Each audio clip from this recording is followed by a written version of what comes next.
They say when the world turns its back on you, even your shadow leaves. Mrs. Cowries. Once a mother, once a wife, now nothing but a woman without a home. She walked for days, barefoot, tired, hungry, like a bird with no nest, no place to rest her head. And then she stopped, by the side of River Abama. Quiet, cold, watching the water flow like tears. Because the village had spoken, they said she used witchcraft, that she killed her husband and even her 2 sons. But was it true? Or was something darker hiding in the shadows? River water flowing gently. A lonely woman stands at the edge, her wrapper soaked at the hem. By the river bank, she stood, her feet pressed into the wet mud, her eyes filled with pain the world could not see. Mrs. Cowries' tired voice, almost whispering, "I didn't kill them. I didn't. If only they would believe me. I am innocent of this evil." 15 years ago, Mrs. Cowries got married as a virgin. She was pure, full of hope. She and her husband were happy. They dreamed of raising a strong family. 2 years later, their first son arrived. They named him Copper.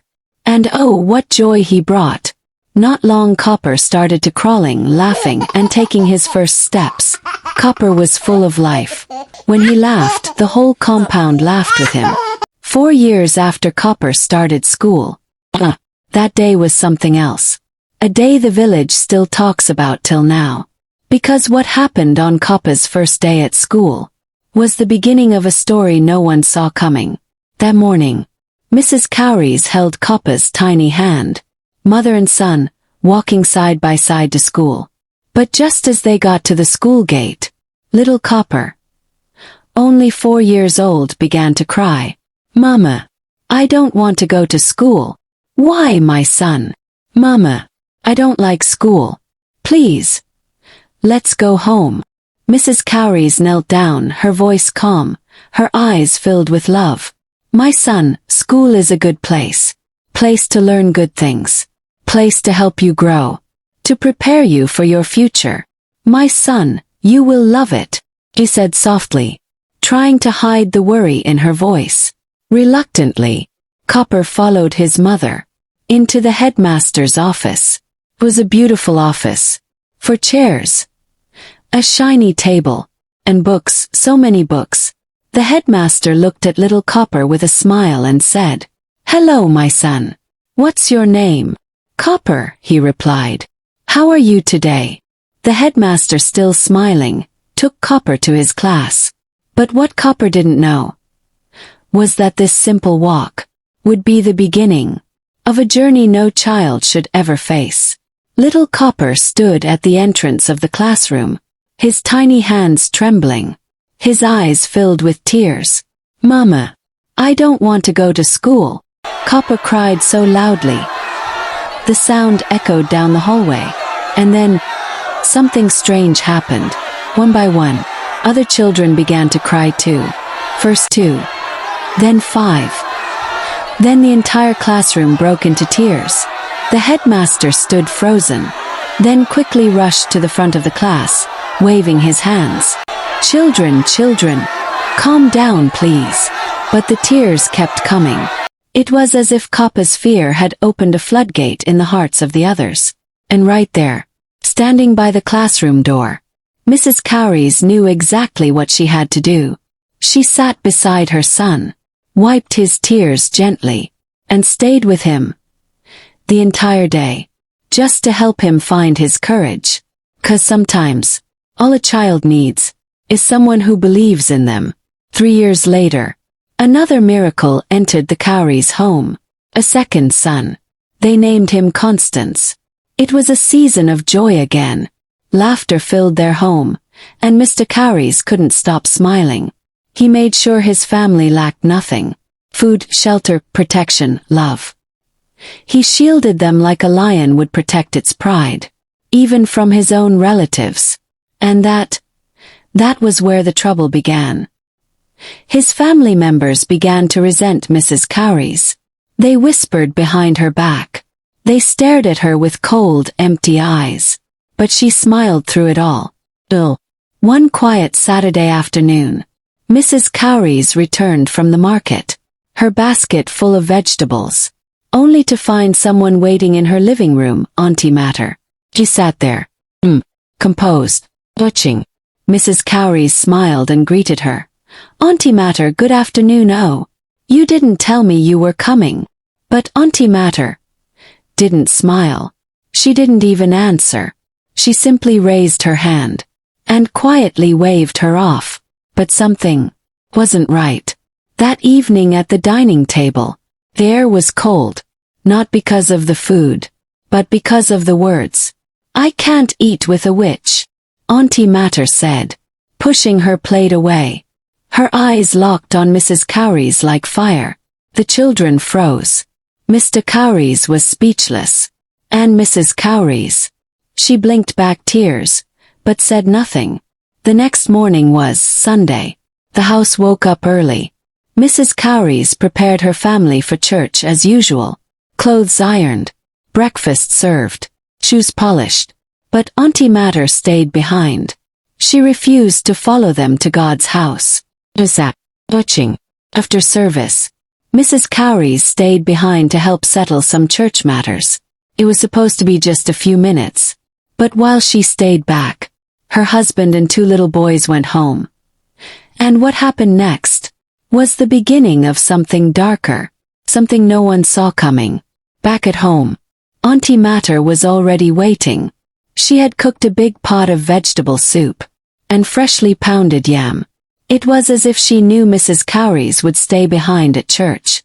She set the table, laid out the food neatly, called out sweetly, "Come and eat, oh. Food is ready." Mr. Cowries and the boys sat to eat. Auntie Matter joined them too, pretending to chew, pretending to smile, just to hide what she had done but left the dinning before anyone else. Then, little Constance clutched his stomach. His face twisted in pain. "Daddy, my stomach hurts." Before Mr. Cowries could help, Copper began coughing hard, uncontrollably. Mr. Cowries jumped up in confusion, trying to calm them both, trying to understand what was happening. But then, he froze. His own hand gripped his belly, he groaned, staggered, and he fell right there on the cold floor. 3 cries, 1 evil plan, and 1 person watching, with a secret smile. From behind the bedroom curtain, Auntie Matter watched. She saw them, Mr. Cowries, Upper, Constance, lying still on the floor, not moving, not breathing. Then she screamed, "Neighbors, help me, oh, help me." People rushed in from every direction, but it was too late to save them. 3 lifeless bodies, stretched out on the cold floor. Mr. Cowries, his 2 little sons. Mrs. Cowries returned from church. She saw the crowd, some crying, some whispering, others just staring in silence. "What's going on?" she asked. But before anyone could answer, Auntie Matter ran out, screaming like a mad woman, pointing her fingers with fire in her eyes. "You witch! You evil woman! You have used your witchcraft powers to kill my brother and his children. Go away! Get out! Witch!" Mrs. Cowries looked shocked. All eyes turned to her. The woman who just lost her entire family, now accused of murder. Mrs. Cowries fell to the ground, tears pouring from her eyes like rain. She begged, she pleaded, "Let me see them, just once, my husband, my sons." But they didn't let her. Auntie Matter raised her voice again. "Chase her out. That's our custom. A witch must not remain among the living." Before she could blink, the villagers grabbed her, dragged her across the red sand, her knees scraping the earth, her cries swallowed by the noise. No time to pack, no goodbye, no justice, just the clothes on her back, and a heart shattered into pieces. Days passed. Mrs. Cowries wandered like a bird with no nest, nowhere to go, nowhere to call home, until she reached it. River Abama, place feared by many, whispered about in silence. known for secrets and spirits. And there, she dropped to her knees, accused, alone, and broken. But what if the river was listening? By the banks of River Abama, she stood again. Mrs. Cowries, eyes red, voice broken, hands lifted high to the sky. I didn't kill them, she cried. If only they believed me. If only someone would listen. But you, spirit of Abama, you hear all. You see what men cannot see. She took a step closer to the water, tears falling, heart heavy. Spirit of vengeance, God of the deep, you punish the wicked. You are feared across lands. Take me, oh take me alongside my family. Let my innocence be proven. Let justice rise from the river. They say when the world turns its back on you, even your shadow leaves. Mrs. Cowries, once a mother, once a wife, now nothing but a woman without a home. She walked for days, barefoot, tired, hungry, like a bird with no nest, no place to rest her head. And then she stopped, by the side of River Abama, quiet, cold, watching the water flow like tears, because the village had spoken. They said she used witchcraft, that she killed her husband, and even her 2 sons. But was it true? Or was something darker hiding in the shadows? The river water flowing gently. A lonely woman stands at the edge, her wrapper soaked at the hem. By the riverbank she stood, her feet pressed into the wet mud, her eyes filled with pain the world could not see. Mrs. Cowries' tired voice, almost whispering, I didn't kill them. I didn't. If only they would believe me. I am innocent of this evil. Her voice trembles. She kneels, facing the calm waters. The villagers called her a witch. They said she used dark powers to take the lives of her husband and her 2 sons. Mrs. Cowries pleads, O spirit of the water, if you are truly here, please, come to my rescue. And a strange ripple moves through the water. She freezes. The wind suddenly stops. But the river did not answer with words. It answered with silence. And sometimes, silence is more terrifying than a scream. The river ripples under a gray sky. The wind grows stronger. Mrs. Cowries raises her hands to the heavens, her voice breaking. Mrs. Cowries cries out, Spirit of Abama, you are the God of vengeance. You punish the wicked. Everyone fears you. Then why won't you hear me? Mrs. Cowries cries out again. If I am guilty, take me. Let me die beside my husband and my sons. But if I am innocent, Spirit of Abama, show yourself. Prove that you're still the God the people fear. Suddenly the river stills. No wind, no birds, just silence. Heavy, eerie silence. And in that silence, something was listening. She pleaded amidst tears. Day after day, night after night, she wept, she prayed. She cried into the wind, hoping the spirit was listening.